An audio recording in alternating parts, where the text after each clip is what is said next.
You modeling that bottling. Welcome to the special episode of the Big Smoke Podcast. I'm your host, May. Denny and D are out on assignment right now, but I had the special pleasure of sitting down with Camden and Timber Creek Distillery.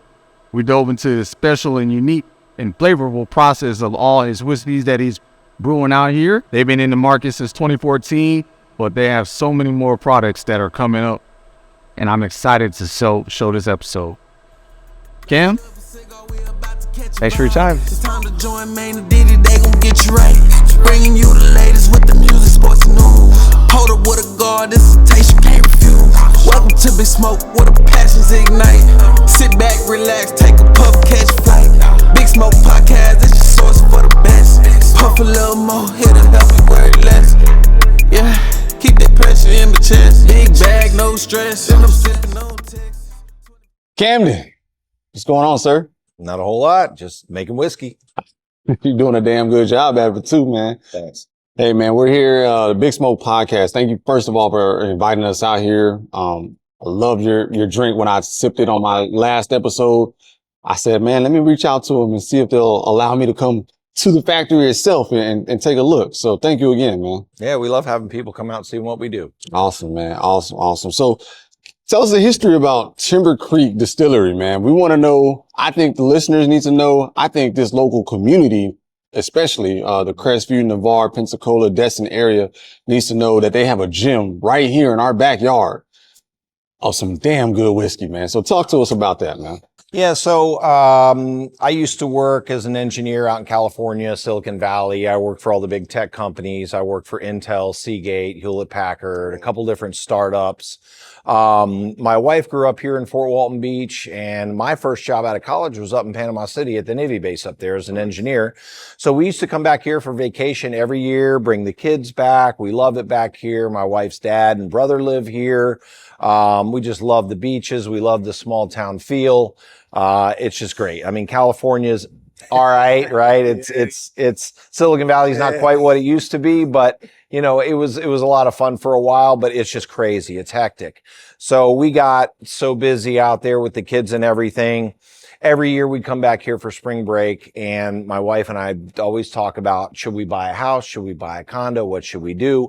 Finally, you know, after 2008, when the market started to crash, housing prices got real affordable. I said, look, let's just buy a house that we want to retire in and get a good deal. And then one day we'll move back here and retire. And then after about a year of me being on the road, every time I went east of the Mississippi, instead of going back to California, I come to Destin, right? So about a year later, I convinced her to pack up, take the kids. We moved to our house in Destin. That was tough. That was a tough conversation.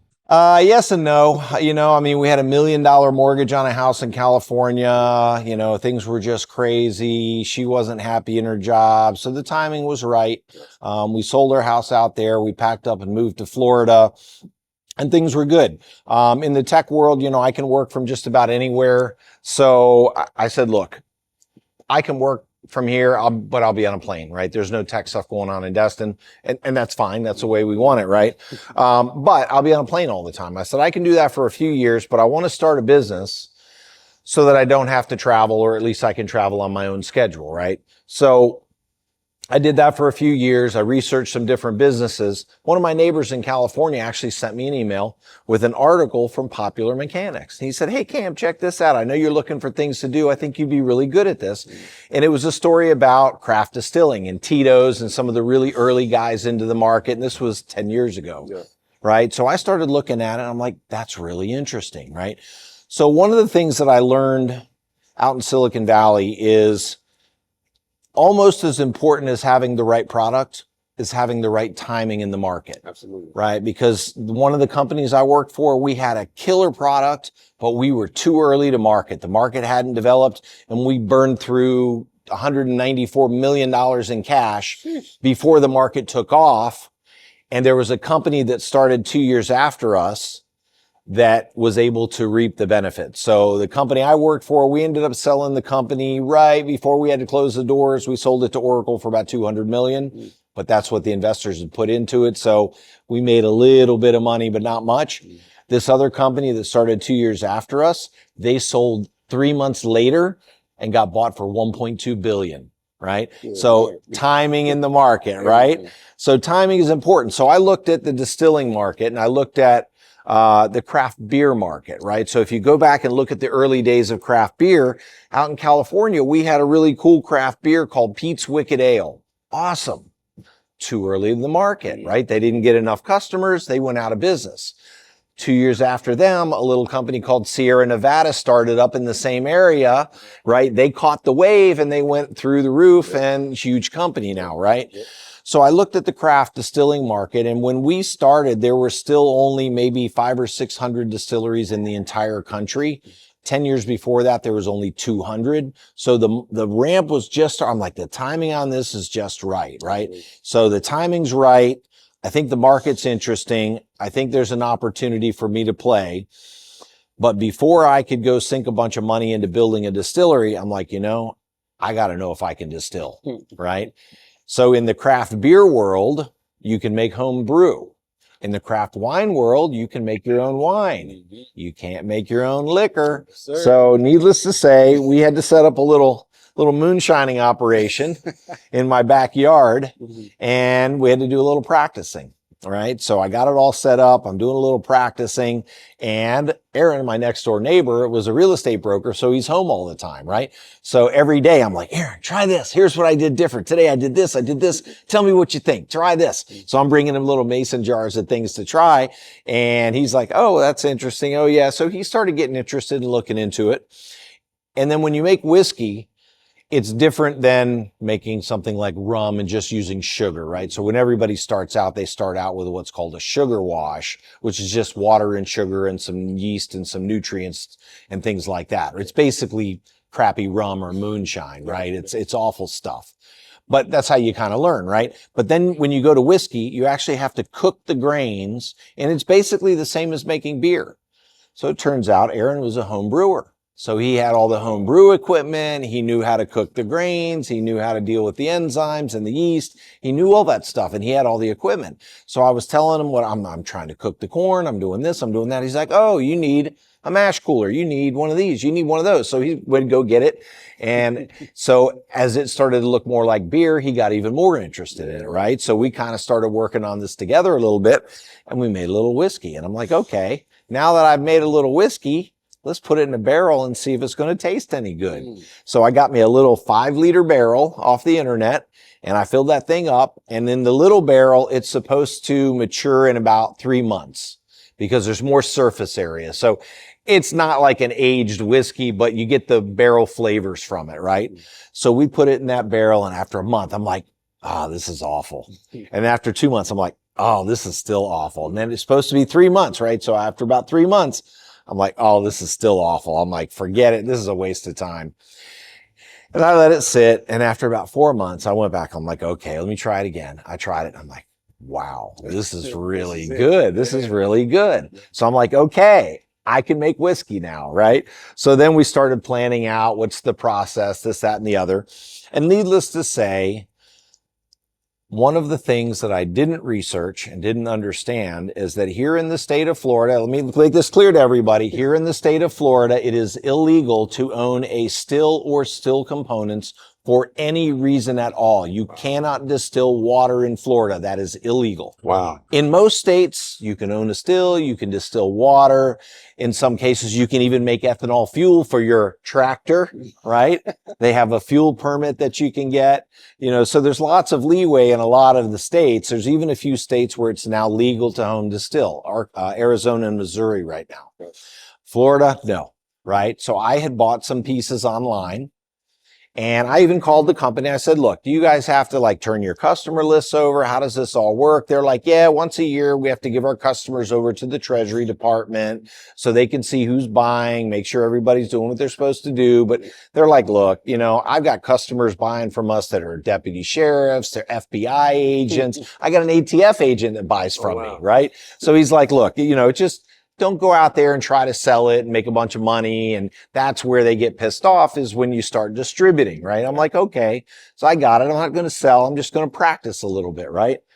Needless to say, because Florida, it's illegal to own anything, the companies give their customer list to the Treasury Department. The Treasury Department then says, oh, we know it's illegal in Florida. Let's go get all the customers who ship stuff to Florida and let's send the list down to Florida so they can go round these guys up, right? So needless to say, about 6 months after I bought my stuff, I got a knock on the door from the Florida ABT, and they said, hey, you know, we know you've got a mile high version, blah, blah, blah, blah, blah, piece of equipment. And I wasn't home at the time. My 9-year-old son was home alone. And he called me up. I'm up in the airport of Atlanta on a business trip. And he's like, Dad, there's 3 state police here looking for you. I'm like, oh, really? What'd they want? Here we go. He's like, I don't know. Something about alcohol and tobacco. I'm like, okay, I got it. He's like, they say anything else? He's like, no, they just asked if you lived here. And I said, yes. And they just asked if you were home. And I said, no. And they asked where I was. And I said, I didn't know. And I said, they say anything else? They just said, tell you they'd be back. I'm like, okay. So I went home and I cleaned house. And I took everything over to Aaron's next door. Yep. And he ditched it, right? So, but we kept talking about it. And then about 6 weeks later, they came back again. They caught my wife in the driveway and they're like, we know he has this blah, blah, blah component and all this stuff. My wife's like, there's nothing in the house. You have to talk to my husband. You know, I don't know anything about it. And then they tried to scare and they're like, there's going to be an investigation and he's going to go to jail and da, da, da.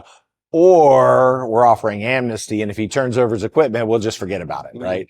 So she's like, yeah, you have to talk to him. So I wasn't home again at the time. I was on another business trip and I came home and Aaron and I are like, okay, we got to get serious. So we went and started putting together our application for the distillery permit. Aaron asked his dad if we could use a piece of property down the road where they had a 5,000 square foot metal building that was not being used. And his dad's like, sure, go for it. You can use that as your distillery. So we put that as our address. We went and turned in our application. And then I got a phone call about 2 days later from the lady who had come by earlier. She said, Mr. Ford, we asked your wife to have you give us a call. How come you haven't called us? I'm like, well, I travel a lot for business. You know, I'm busy. She's like, well, we know you have this mile high something, something, something. I'm like, what'd you do with it? I'm like, oh, I didn't know it was illegal. I threw it out. She's like, oh. I said, by the way, we just filed our permit over in Pensacola with Gary over there. And she's like, okay, bye, click, done. And then interestingly enough, 2 years later, same lady came and did a tour of our distillery. Wow. She's super nice. So yeah, that's how we got started. That's awesome. That's awesome. So I had an old fashioned because I want to do a tasting of your liquors before we continue. I don't know what Aaron put in there, but that was delicious. Yeah. And JB, my cameraman, same sentiments. So let's do a little quick tasting in between questions, if you don't mind. So let me tell you a little bit about our whiskeys before we get into the tasting, Absolutely. right? So I'm an engineer from California. Aaron's a real estate broker and a home brewer. We don't know anything about whiskey, right? So what do you make? How do you make it, right? So we wanted to make bourbon because bourbon's super popular. The market's growing like crazy for the last 20 years. So we want to get it in the market, right? And we wanted to use local grains. We know we got local farmers growing corn. We know we got local farmers growing wheat. What I learned, interestingly enough, is we have a strain of rye that only grows in the state of Florida. It's called Florida 401 Black Rye, hence the shirt. Black Rye matters, right? Because it only grows in Florida. It's really, really unique. And when we get to the tasting, you'll be able to taste that. So bourbon, by law, is mostly corn. It's got to be, by law, it has to be at least 51% corn. So just so everybody knows, there's 4 things that you need to make bourbon. Number 1, it has to be at least 51% corn. Number 2, it has to come out of the still at no greater than 160 proof. Vodka, by definition, must come out of the still at 190 proof or higher. Whiskey has to be 160 proof or lower. The lower the proof means the more flavor it has. So whiskey has flavor, vodka has no flavor, right? Number 3, it has to be aged in new charred oak barrels. Not American oak, but new charred oak barrels. The charring does an important thing to bourbon. The charring of the barrel puts a little layer of charcoal on the inside, which helps clean it up, filter it a little bit. But more importantly, it caramelizes the oak, the sugars that are in the oak, so that when you put the whiskey in there, it's going to pull out those caramel and vanilla flavors, which is why bourbon tends to have those caramel and vanillas compared to something like a Scotch or a Japanese whiskey that don't. Gotcha. Those whiskeys always use used bourbon barrels, so the used barrels don't have as much flavor. And then the fourth thing that you have to do is it has to go into the barrel at no greater than 125 proof. Right? So if you meet those four things, it can be called bourbon anywhere in the United States. It doesn't have to be made in Kentucky. It can be made in Florida. It can be made in Alaska. It can be made anywhere in the United States. Awesome. Right? So there's also a fifth thing. So there's a second category. So there's bourbon, and then there's something called straight bourbon. So straight bourbon must have those four things, plus it must be aged for at least 2 years. So most of your whiskeys are straight bourbons that you're drinking in bottles. Our whiskeys are straight whiskeys, straight bourbons. So the interesting thing about bourbon is that it's primarily corn. But nobody sells bourbon that's 100% corn. And if you've ever tasted 100% corn whiskey, it's a little sweet, but it's kind of generic. It's not real interesting, right? So the distillers up in Kentucky that kind of started all this, they started throwing in other grains. So they would include rye and barley and sometimes wheat. So what most people would call a Kentucky bourbon is a rye bourbon. It's corn, rye, and barley. And every distillery has a different, what they call a mash bill or a grain recipe of how much corn, how much rye, and how much barley. And then a while later, some distillers started adding wheat instead of rye, and they created a wheat bourbon, also in Kentucky, right? So your Pappy Van Winkle, Maker's Mark, Buffalo Trace, there's a number of different wheat bourbons that are corn, wheat, and rye. Buffalo Trace brand bourbon is not wheat bourbon, so that was a mistake, but Buffalo Trace makes a wheat bourbon. It's very popular. They also make Pappy Van Winkle, right? W.L. Weller. There's a number of wheat bourbons. They're very popular. And then there's a very small number of what you would call a 4-grain bourbon with corn, wheat, rye, and barley.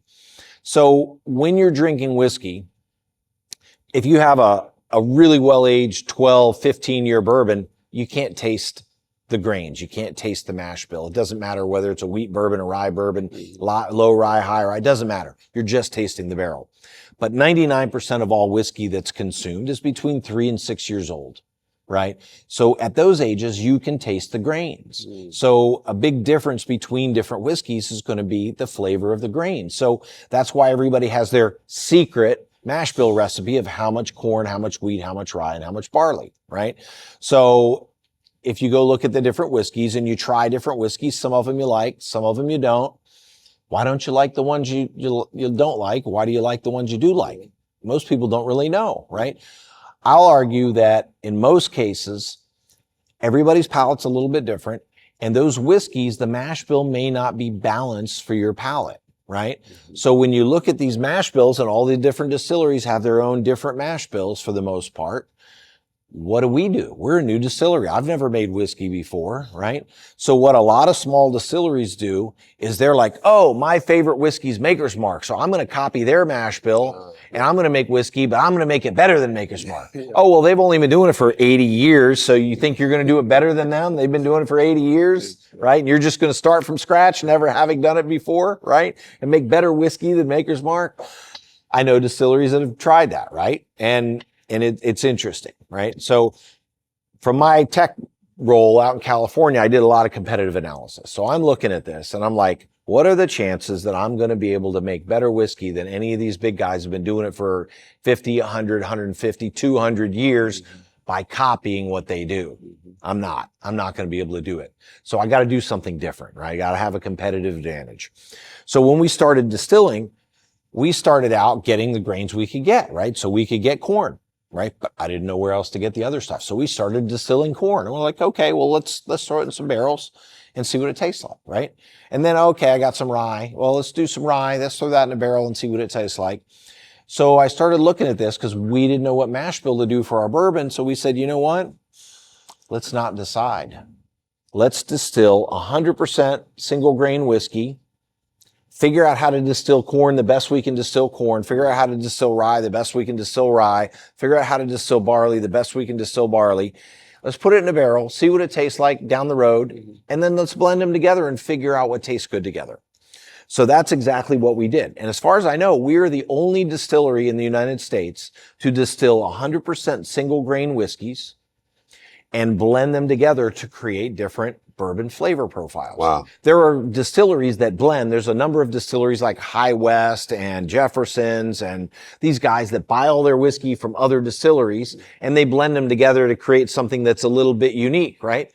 But it's hard to make that a repeatable process because you don't know what their bourbon's going to taste like year from year, right? With us, corn pretty much tastes like corn. Wheat pretty much tastes like wheat. If we mix it all together, we don't know what happened to that strain, that blend, did the blend off, different things, right? So it was interesting.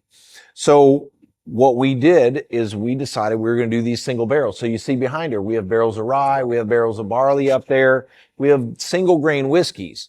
And we learned some really, really interesting things that most distilleries don't learn because they don't do this, right? So if you study whiskey and bourbon, what you learn is that over time, the grain flavors will fade and the barrel flavors will become more prominent as it ages longer and longer, right? And then, like I said, you get out here to 12 years, you can't taste the grains anymore. But when you're down here at 3 to 6 years, where most of the whiskeys are, you can taste those grains. So we learned a really important lesson, which is the grain flavors fade, but different grains fade at different rates. Right? So what happened was when we started blending, we blended our very first batch of whiskey at about 12 months. And it was really nice. It was balanced. We did a wheat bourbon. It was the very first one we did because corn's a little sweet, wheat's a little bit dry. Sweet and dry balance each other. And we could tell when the whiskey got to be a nice balance, right? So we blended and it came out to be fairly similar to a Maker's Mark mash bill. Theirs is 16% wheat, 14% barley. Ours was 14% barley, wheat, 12% barley. So I'm like, yeah, not far off. It's not bad, right? But when I came back at about 16 months to do my next batch, it didn't work. So I blended up 14% wheat, 12% barley, and it tasted awful. And what I had to do was I had to go back and start from scratch. So we started with the corn and I added a little more wheat, a little bit of wheat, a little bit of wheat, a little bit of wheat. And I found out that the wheat flavors didn't fade as fast as the corn flavors. So I had to back off on the wheat because it would overpower the whiskey. Then the barley, the same thing. So I had to back off on the barley or it would overpower the whiskey. So the balance point had shifted based on aging in the barrels because these grain flavors don't fade at the same rates, right? So and then the next batch I did at about 20 months, same thing. I had to back off even more. So now the strongest flavor is still the barley. I started out at 12% barley. Now most of my blends at 4 or 5 years are about 3.5 to 4% barley, right? Because that barley will just overpower your whiskey. And if you have too much barley in your whiskey, it drinks really hot, it burns your throat, and it drinks like it's 130 proof when it's 93 proof, right? So that was a really important lesson that as the whiskeys age, we actually have to adjust the blends. So for the guys that copied that Maker's Mark mash bill and put it into a barrel at 16% wheat, 14% barley, when their whiskey is 2 years old, it's got too much wheat and too much barley and it's not a good blend. It's not a good whiskey. 3 years old, same thing. 4 years old, same thing. You get out there to where Maker's Mark is, they're at about 7 years by the time they bottle. By then the grain flavors have faded enough that they're in balance and it's okay, right? But a lot of young distilleries don't know that, right? We have to sell our whiskeys fairly young because we can't sit around for 10 or 12 years before we make some money, right? So it was a really important lesson that we learned doing the blending the way that we do. And what that also lets us do is it lets us create lots of different whiskeys from the same set of barrels. So we actually have a whole bunch of different sets of whiskeys that we're going to taste today. And they all taste a little bit different because the blends are a little different. So we'll start off with our Florida whiskey. So we call this Florida whiskey. Interesting story. We actually started off calling this Florida bourbon. And our whiskey was featured in a men's, what would you call it? It's an online magazine for like gadgets for guys, right? Gotcha. And they're like, yeah, we want to feature your whiskey. He's like, okay, tell me, what is Florida bourbon? I'm like, well, it's bourbon made in Florida. You know, I was trying to think of how can I really describe it and differentiate what we do compared to what everybody else does, right? So we looked at it and we looked at it and we thought about it and we said, look, let's call this Florida whiskey, right? So Jack Daniel's, their whiskey is bourbon, but they decided to call it Tennessee whiskey. And you say, well, what makes Tennessee whiskey different than bourbon? And they'll say, oh, well, we use the Lincoln County process, which is a special process that they use to filter the whiskey that in theory makes their whiskey different. In reality, everybody charcoal filters just like Jack Daniel's. So it's a good marketing spin on it, right? But when I call it Florida whiskey, now I can tell you what we do to make Florida whiskey, right? So when we make Florida whiskey, we distill single grain whiskeys. We don't filter it. We use our limestone spring water to make our whiskey as well as to water down our whiskeys. We age it down here in the heat of Florida, so it ages a little bit different. So it gives me a chance to describe what it is that makes our whiskey Florida whiskey, right? This one happens to be a wheat bourbon mash bill. So this is going to taste similar to a Maker's Mark or a Weller. A little bit sweet, very easy to drink. Wheat bourbons have gotten popular in the last 10 years because the wheat makes your whiskey a little mellower and a little easier to drink. So a lot of people like it just because it's very easy to drink. A rye bourbon, ryes tend to be very peppery. So it's going to make it a little more spicy. But so these have gotten very popular. So give it a taste, see what you think.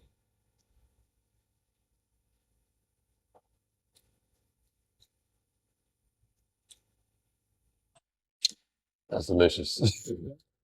Yeah, I don't know what Aaron put in this one, but it's the taste. It's not nothing to punch you. Yeah. And that's what I think I like about Timber Creek. The ones that I've tasted. It's not punching in your mouth, but you can taste. Like I'm still tasting it on my palate. My palate is really enjoying every aspect of the sip that I took. So man, that is great. That is great. So there's a couple of interesting things that we do, right? So if you think about craft breweries, when you go into a craft brewery, they have like 10 taps, right? And they got a porter and a wheat and an IPA and a sour and all these different styles of beers, right? And you go in there and you're like, well, I want to try this one. I want to try that one. Do a flight, right? And you're like, oh, I love this one. This one's great. Oh, I don't like that one so much. Craft beers have flavor. When they have flavor, you're going to like it or you're not going to like it, but you're going to have an opinion, right? What Budweiser learned many, many years ago is that the more they dumb the flavor down, the less people have an opinion about it, and they can sell it cheap because they really only make one product, right? They make Budweiser, they add some water to it, and they make it Bud Light, as far as I know, right? So they really only make that one product, but they've dumbed the flavor down so much that it's not the best beer you've ever had, but it's not the worst beer you've ever had. You have very little opinion because it has very little flavor. That's the reason that vodka is always the number one spirit sold in the U.S. because it has no flavor. You mix it with cranberry, it tastes like cranberry. Whiskey doesn't sell as much because whiskey has flavor. People have opinions. However, if you look at a lot of the high volume stuff, your Jack Daniel's, Jim Beam, Crown Royal, your three big brands, right? They all charcoal filter. When you charcoal filter, that removes flavor. When you remove flavor, less people are going to have opinions about it and they're going to sell more of it, right? Crown Royal has very little flavor. I mean, they charcoal filter the hell out of that, right? We don't filter our whiskey at all, right? Because we want it to have flavor. We want you to enjoy that flavor, right? Which is why we make so many different whiskeys, because everybody's palate's a little different. It's like that 10 taps at the tap room at the brewery, right? If you're going to have an opinion, I want to give you something that you're going to like. So I'll always want to have a flavor profile that you're going to like. So we have a lot of different whiskeys that we make for different people's palates. So next up, this is our Southern Reserve Florida whiskey. So this one is not aged any longer, but it's a different blend, right? So this one is a 4-grain bourbon, very heavy on the rye. So it's got a ton of flavor, a lot of complexity, and it's at 100 proof. The higher proof's going to give you a little bit different sensation on the palate, but it drinks really, really smooth for 100 proof. So this one's going to taste very different than the one you just tried because it's about 30% rye and about 10% wheat, 5% barley, and about 60% corn. So it's not quite as sweet as the previous one, but it's got a lot more flavor. It's got a lot more complexity in it. So, cheers.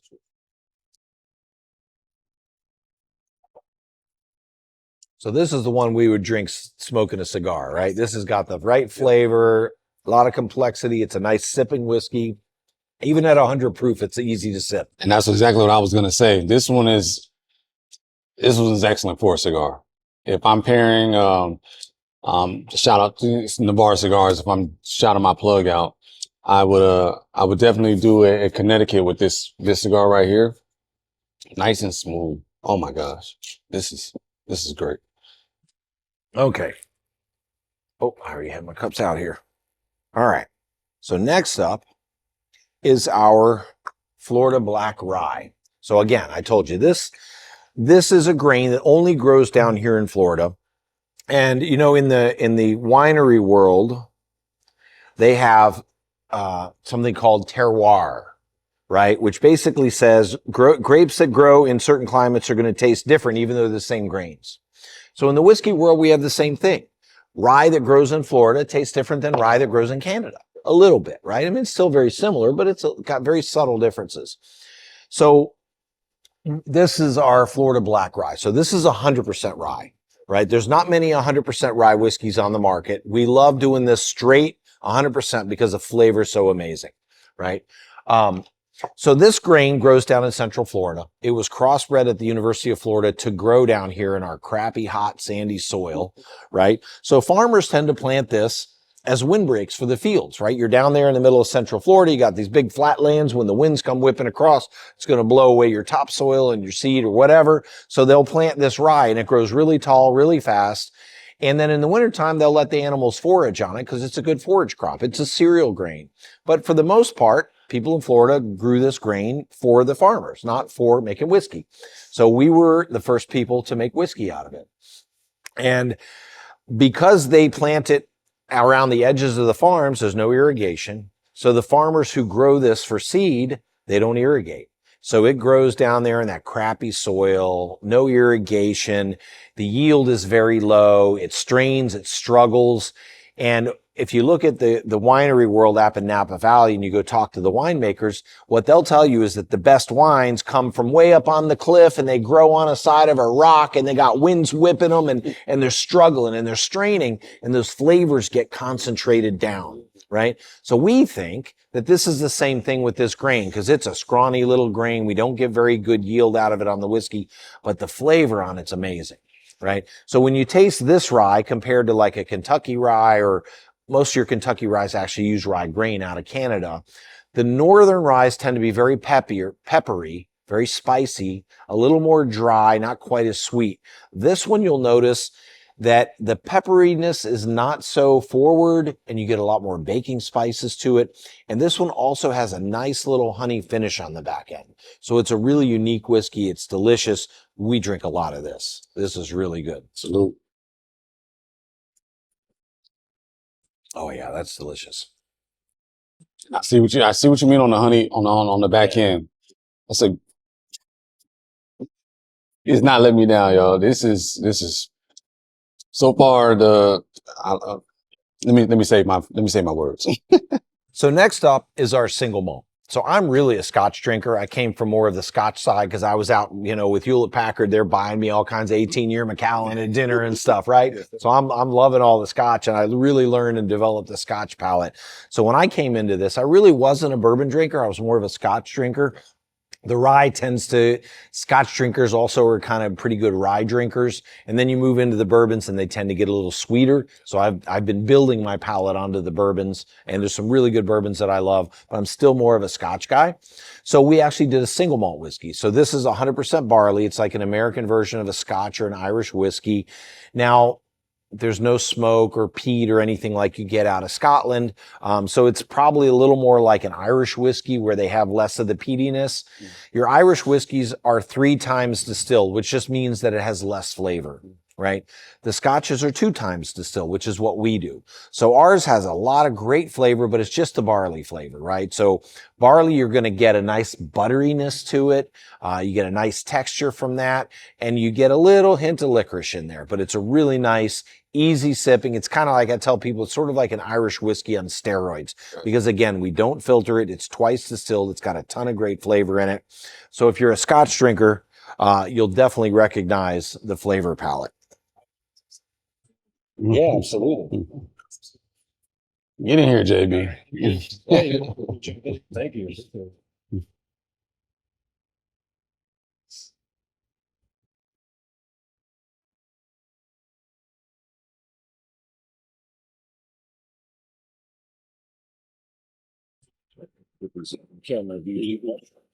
All right. Yeah, cheers.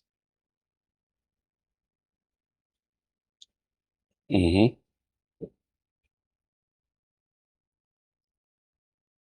So we age this whiskey in our used whiskey barrel. So earlier I mentioned that your Scotches and Irish whiskeys and Japanese whiskeys tend to be aged in used bourbon barrels. So in order to maintain that kind of flavor profile, not as heavy sweet as a new charred oak barrel, right? That new charred oak barrel is going to give you a lot of caramels and vanillas. I don't want caramels and vanillas in my Scotch, right? So we actually age most of our barley in our used whiskey barrels. Right. So they come out a little lighter, a little less sweet. You can taste the grain flavors a little bit more through them, a little more of that kind of Scotch flavor profile. So another interesting thing that we do, because we have the flexibility to create any kind of bourbon that you want, because we blend these different flavors together, we actually make a number of whiskeys for other people. So one of the whiskeys we make, this is our Big Gus Black Rye Bourbon. This is a whiskey that was blended specifically by the owners of Angelo's Steak Pit up in Panama City Beach. They're the only ones that we agreed to sell it to. They developed the label. It's got Big Gus, the cow that's out in front of their restaurant. So this is the owner up there, George. He really loves high rye bourbons, right? So he blended this to his flavor profile. So they come down here about every 2 months and they blend a new barrel. You can see our Big Gus barrels back here. So they'll come down here and they'll blend to make sure that this is George's flavor profile. Because like I said, every barrel is a little bit different. Because we blend, we can actually create the flavor profile exactly the way you want it. So this is a very high rye, more traditional Kentucky bourbon flavor profile. George likes it at about 40% rye and just a little bit of barley, just to give it a little heat. This one's 100 proof also. So it's got a little burn to it. It's got that sweet Kentucky bourbon flavor profile. This will be much more similar to your Blantons or Basil Hayden's or something like that, right? So It's got a great nose to it. So it's got that sweetness. It's got a little bit of heat to it. They call that the Kentucky hug, right? Gives you nice warmness down in there. So this, again, different from our whiskeys, but we still like to blend it. So with the Big Gus, are you open to more of those collaborations? absolutely. We love doing whiskeys for other people because everybody's got their own flavor profile. Everybody's got their own thing they're trying to achieve. Another one that's really interesting is our 30 millimeter bourbon, right? The A10 on there, huh? Yep. So we actually do this for a pilot, an A10 pilot up in Valdosta, Georgia. Hey, So again, same thing. This is his blend. gotcha. He drives down here every couple of months and he blends up. Well, you can't see it, but back over there, we got the 30 millimeter bourbon barrel. And he designed the label. He's a pilot. He flies it. I'm trying to remember what his call sign is. He texted that to me. Oh, man. But yeah, so he's a real pilot, A10 pilot. He designed the label. He wanted to get in the whiskey business, him and a buddy. And they got a little story about the warthog on the back of the bottle. So same thing. They come down here and they blend this to their flavor profile. Now, this is a wheated bourbon. Very easy to drink, 94 proof. It's going to be a little bit similar to our Florida whiskey. But again, this is not my palate. This is his palate. So he blends it the way that he likes it. So it's just a little bit different than our Florida whiskey, which I blend to my palate. Mm-hmm, mm-hmm.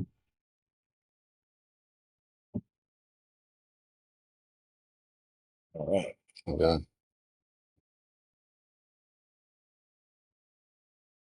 Very easy to drink. Oh yeah. Oh yeah.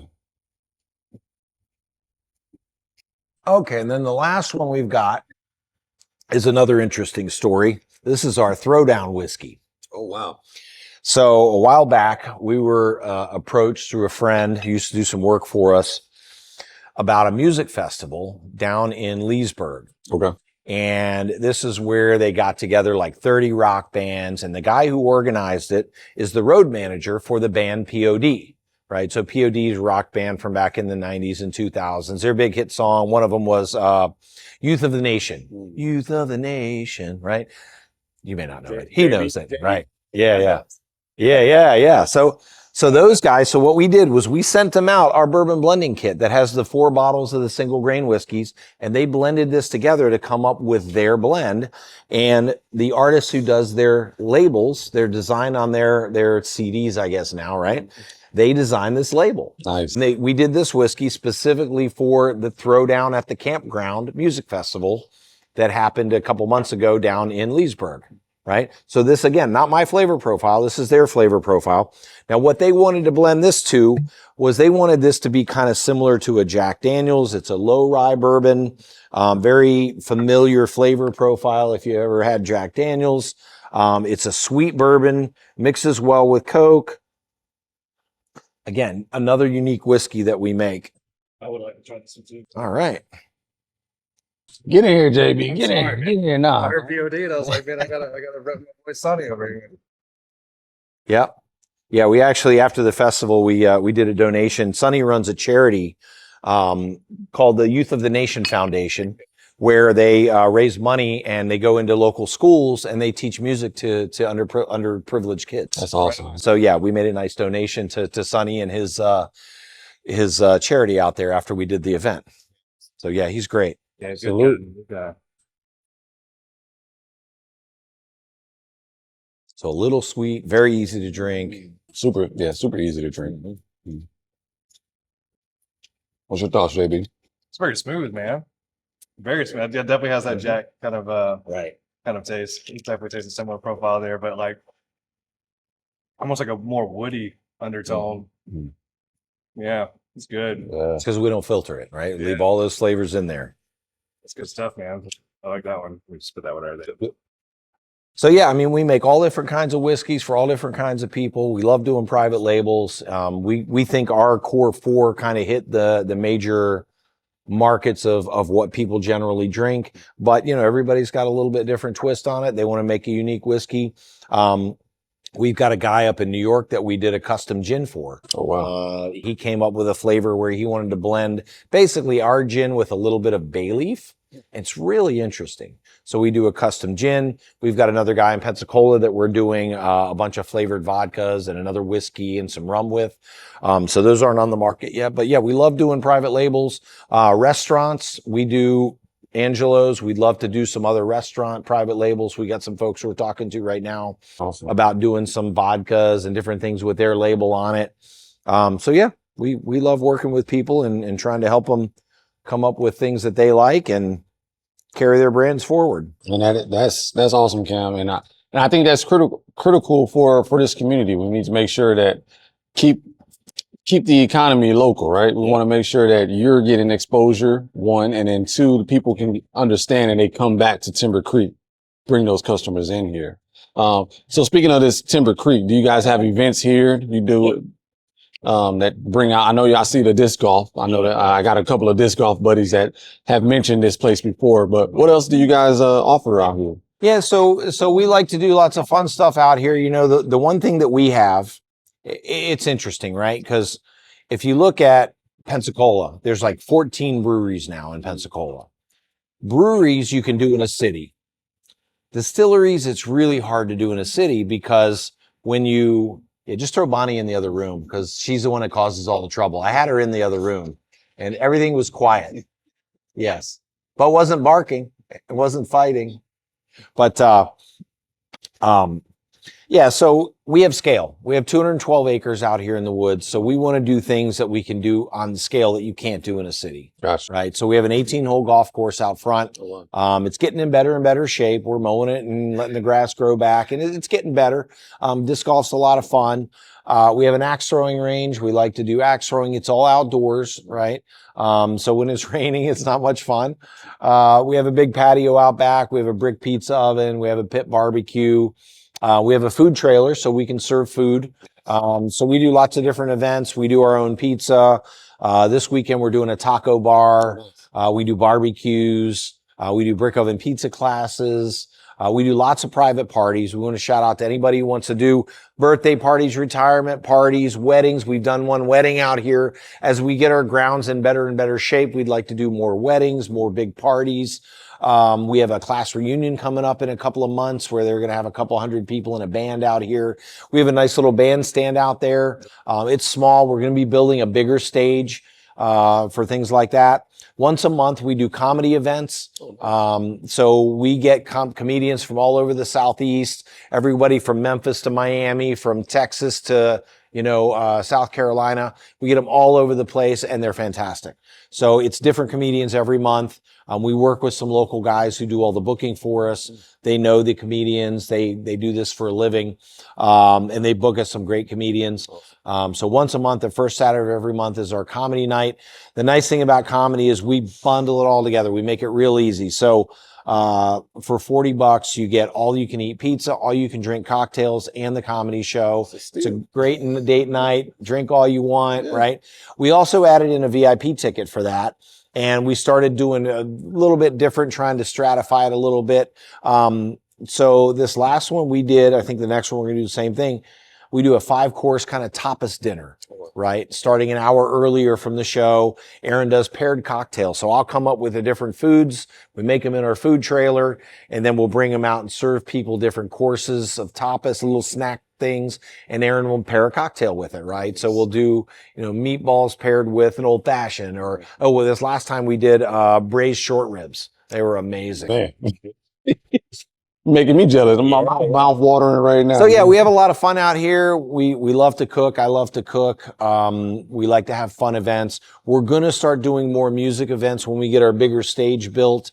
But we don't want to be like a lot of these places where they got bands every Thursday night, Friday night, Saturday night, some guy strumming a guitar, playing Jimmy Buffett or whatever, right? That's not what we're about, right? We're about big experiences. We want to get bands like POD out here. We want to do music festivals. We want to do, barbecue festivals. We want to do beer, wine, and liquor festivals. We want to grow this into a real destination where people can come out and hang out and have a lot of fun. Man, that's awesome, man. I'm excited to see you guys grow. So for you as the owner of Timber Creek, what would be your message to the consumer? How can we change them from drinking Jack Daniels and Jim Beam and Bullet Rye to changing them to Timber Creek fans? We're not going to change everybody, and we don't want to change everybody, and we don't need to change everybody. But one of the markets that, again, we look at is the craft beer market, right? So there's a lot of people that go out to Crab Island and they go out to Pensacola on the water and they're drinking their Budweiser or their Michelob Ultra, right? That's not even beer, right? It's salty water. I tell everybody it's a barley seltzer now, right? It's not even beer, really, right? If you want a beer, you go to a craft brewery where somebody's brewing beer, right? So we love the guys at Destin Brewery and Third Planet and Perfect Plains and, over at Idle Hounds and guys out at Panama City out at I can't remember the name of that place downtown. Great beer though, right? You go in there and you have an experience. It's really good beer. They make it with passion and love and they care what it tastes like, right? Yeah. So if that's the kind of person you are, if you are particular about your food, if you're particular about your beer, if you're particular about your wine, come out here and try our spirits, because we want people that really want that experience, that are particular about what they drink, right? If you drink something in a plastic bottle, come to our comedy night. We'll feed you a bunch of pizza and get you drunk. But, we don't expect you to buy a bottle when you're leaving, right? But if you really, really are passionate about your food and what you're drinking and how they taste, come out and see us, right? We make some really good stuff. We love what we do. We try to take a lot of pride in what we do. We use local ingredients. We use everything local. We make it all ourselves. We hand bottle everything. The whole company is just me and Aaron. We built the building. We built the distillery. We run the distillery. We bottle everything. We market everything. We make all the food. We do it all ourselves. Man, you guys are, to me, living legends, man, because y'all are doing a great thing out here. The whiskey is top notch. This is, JB doesn't know, but I'm copping some bottles for us to go home, you know, make me and him and make sure that we show love to you guys, man. Before I let you go, I kind of wanted to dive into the blending kit. If you can tell the audience what that is, because you mentioned it as far as, one of your guys had that flavor palette and he made his own, and then he kind of came to you guys with what he wanted. So what does this do? Like if we were to purchase this or the consumer purchases this, what do they need to do? Yeah. So again, this is really interesting. If you're really, really into bourbon, you know, it's funny. There's a lot of people that come in there like, oh man, I'm really into bourbon. We're like, what do you drink? Jack and Coke. It's like, hit the road, bro. Right. But some people are really serious about their bourbon, right? And if you're serious about your bourbon, you're serious about your whiskey, and you want to know what you're tasting and what you like and what you don't like and how to make your own stuff, this is the kit, right? So this kit includes these bottles, but we also throw in here a little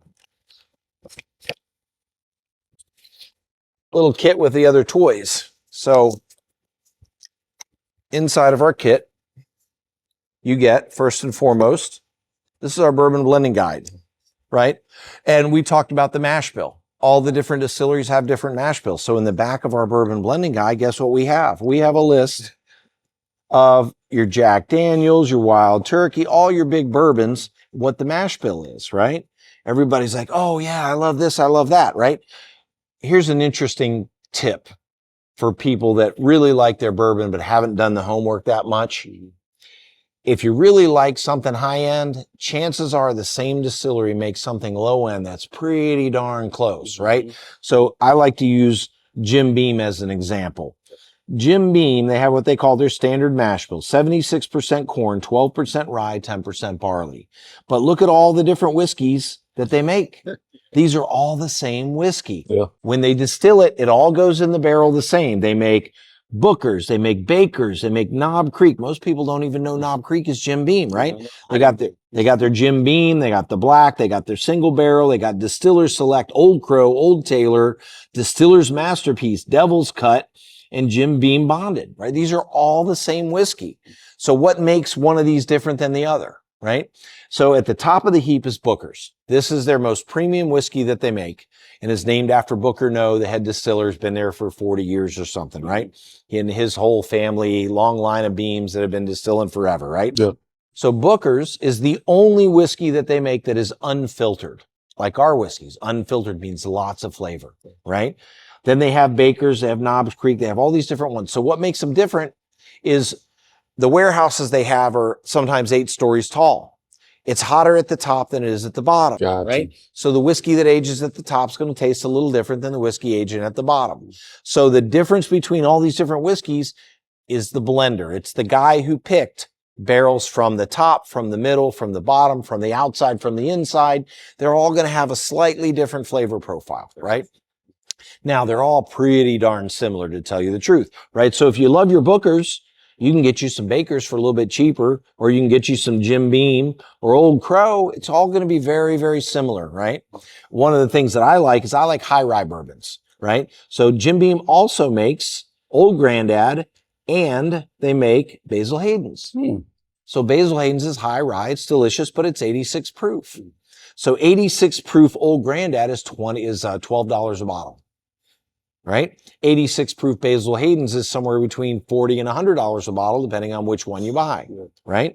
Now, with Old Grandad, I can get bottled in bond at 100 proof for about $20 a bottle, and I can get Old Grandad 114 proof for $30 a bottle. I would much rather have an Old Grandad at 114 proof than any of the Basil Hayden's, and it's only $30 a bottle, because these are all 86 proof, right? So a lot of the serious bourbon guys kind of call that a starter bourbon, because they're charging you a premium price for a low proof whiskey, right? So you can get the cheaper version at the higher proof. It's fantastic. I love it. So I got 2 bottles on my shelf at home, right?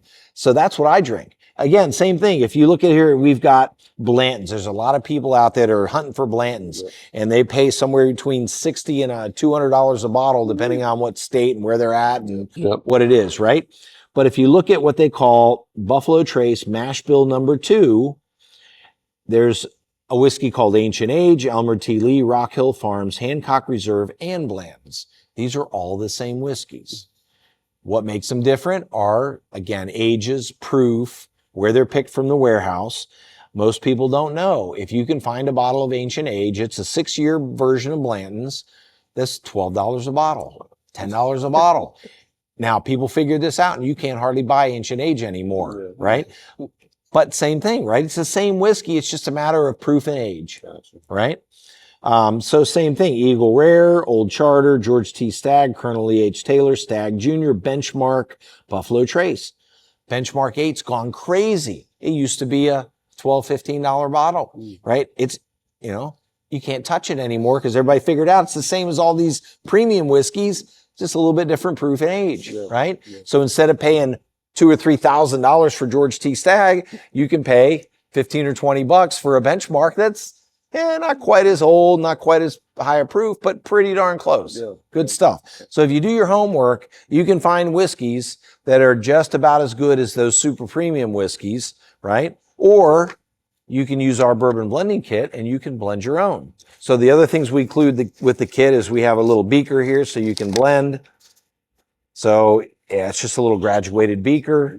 We've got all our little toys here.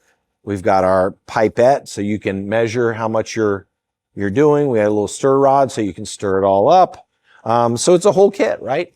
And basically, with our bourbon blending guide, we walk you through our distilling process, how we do what we do, why we do what we do, how we get better flavors, the way we do things, and how you can blend these different single grain whiskeys to create any kind of whiskey you want.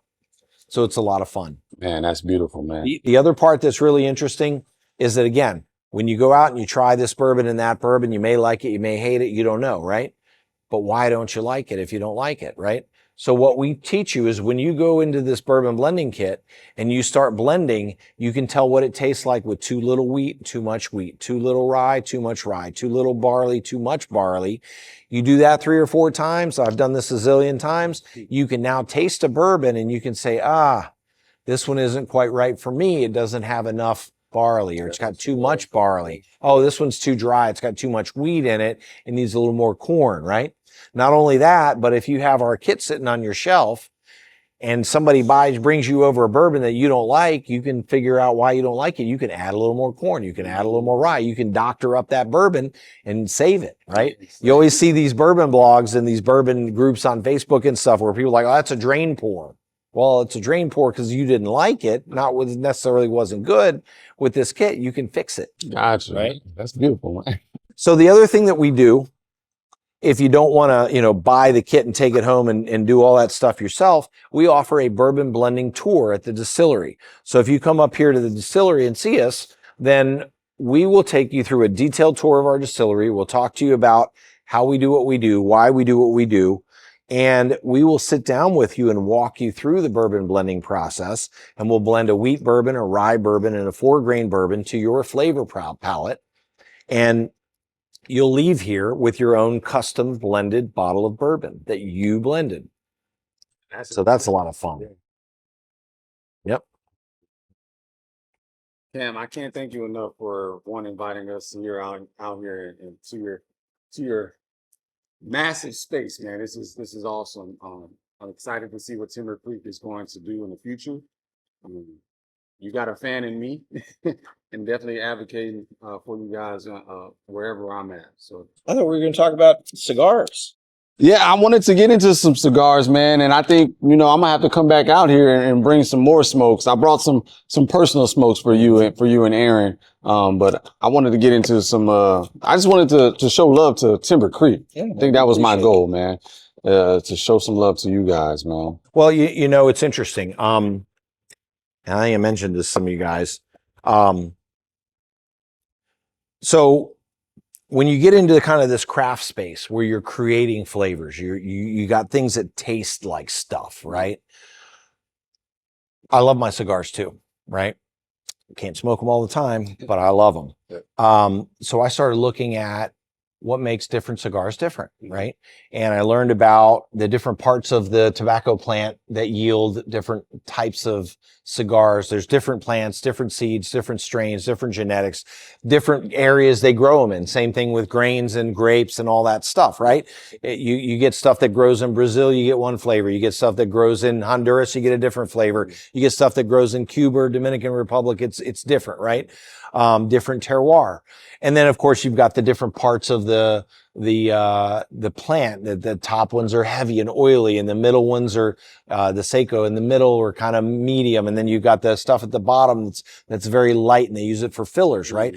So one of the things I looked at, just like we blend our whiskeys, I started playing around with rolling my own cigars and being able to create your own blends of cigars, right? Because you can do different leaves for filler, different leaves for wrapper, same kind of thing, right? So what I'd love to do is I'd love to figure out what are the right whiskeys to pair with the right cigars. Let's do that, man. Yeah. So yeah, I think we have an in-house roller now. I would love to bring him out here, bring some cigar leaves, bring some fillers, and we kind of have our own. You know, you have your pilot that has his own bottle. Maybe make our own whiskey and cigar combination, man. Yeah, I'll set that up, man. But I really wanted to have this time right now to kind of showcase Timber Creek. I wanted to give some love to you, because I think this is important for not only the community, but for you and Aaron, man. Y'all are doing some hard work, man. And like, I don't know if y'all heard it. He said it before. They built this by themselves. I know JB will get some shots, but this whole space was built by you two. And to me, that's amazing. So we definitely need to give you guys your flowers and show love to you guys, man. We appreciate it, man. Thank you, man. Any last things you want to give to the audience? No, just come out and see us. We have a good time. We like to have fun. We like for people to come out here and have a good time. So we try to do our best to make sure everybody has fun. Yes, sir. All right. Thanks, Cam. All right. Have a good one. Time to join Main Diddy, they gon' get you right. Bringing you the latest with the music, sports, and news. Hold up with a guard, this